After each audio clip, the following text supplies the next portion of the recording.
The reflection that walks. It started with a mirror, not just any mirror, but one that sat in the attic of an abandoned farmhouse tucked deep within the forest of Ashridge Hollow, a town so small no map bothered to name it anymore. The house, over 100 years old, had been empty since the infamous disappearance of the Mallory family in 1971. Father, mother, and 3 children vanished without a trace. No signs of struggle, no forced entry, just a single handprint on a mirror in the attic, small and wet and facing inward, as though someone had pressed it from the inside. For decades, the house stood as a silent monument to what was lost, shunned by the townsfolk who told whispered stories in diners and church basements about the strange humming heard at night, the children who went exploring and came back different, quieter, pale, as if something of them had stayed behind. When Darren moved to Ashridge Hollow, he didn't believe in ghosts, nor did he pay attention to warnings from old neighbors about the mirror house. All he wanted was cheap rent and peace, 2 things the decaying farmhouse offered in spades. He moved in on a gray Thursday, the kind where the sky feels heavy, like it's pressing the whole world downward. The house groaned with every step, but Darren liked the isolation. No cars, no neighbors, just him, the woods, and the chirping of birds that always went silent after sunset. He found the mirror on the second night, during a thunderstorm that shook the old walls and blew open the attic door, as if inviting him in. The mirror stood 8 feet tall, its frame made of blackened oak, carved with spirals and faces worn smooth by time. It hadn't cracked, hadn't gathered dust. Odd, considering the rest of the attic was a graveyard of cobwebs and rot. He approached it slowly, flashlight flickering, and when he looked in, it didn't show his reflection. Not immediately. Instead, it showed the attic behind him, but empty, like he didn't exist. Then, slowly, his reflection appeared, but it wasn't synced. It moved a second too late, blinked when he didn't, smiled when he frowned. He laughed nervously, blamed the lightning, the age of the glass, told himself mirrors can be weird. But as he turned to leave, his reflection didn't. It stayed, watching. He rushed down the stairs and shut the attic door behind him. He didn't sleep that night. The next morning, the attic door was open again.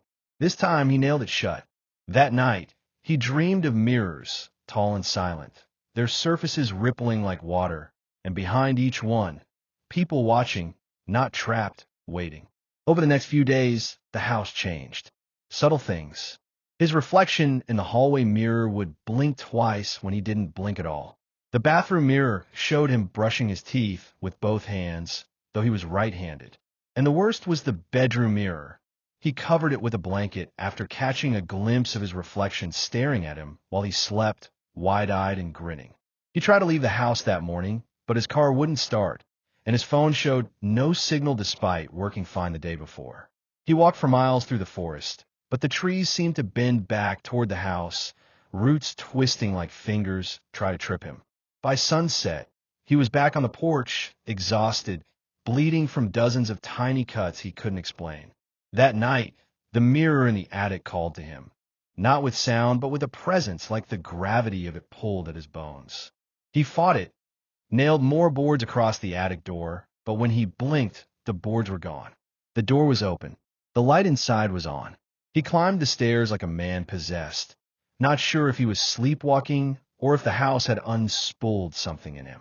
The mirror was pulsing softly now like it had a heartbeat. He looked inside. His reflection stood there, unchanged, yet wrong. Its eyes were deeper, the whites slightly yellow, the smile too wide, like it had more teeth. Then it spoke, without sound, just lips moving in perfect sync to his deepest, most unspoken fear. Let me out.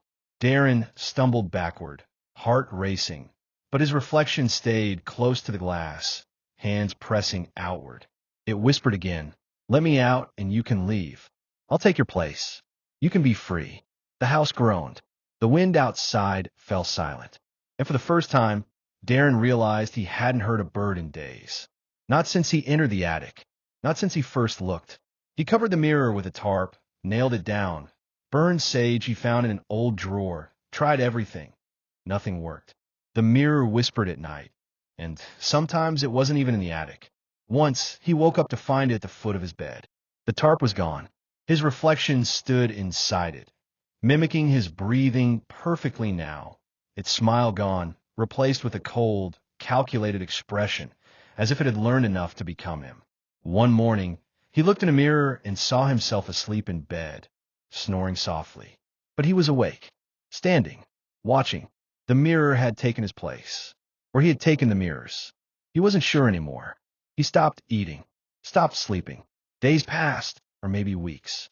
The house grew darker, the mirror brighter, and one morning it was gone. The attic was empty, but the mirrors downstairs were normal again. For a time, Darren thought it was over, until he caught his reflection smiling at strangers in town, waving at children when his hands were in his pockets. One day, the reflection winked, then walked away. He stood frozen, mouth dry, as he watched himself disappear down the street, blending with the crowd. Since then, he doesn't look in mirrors.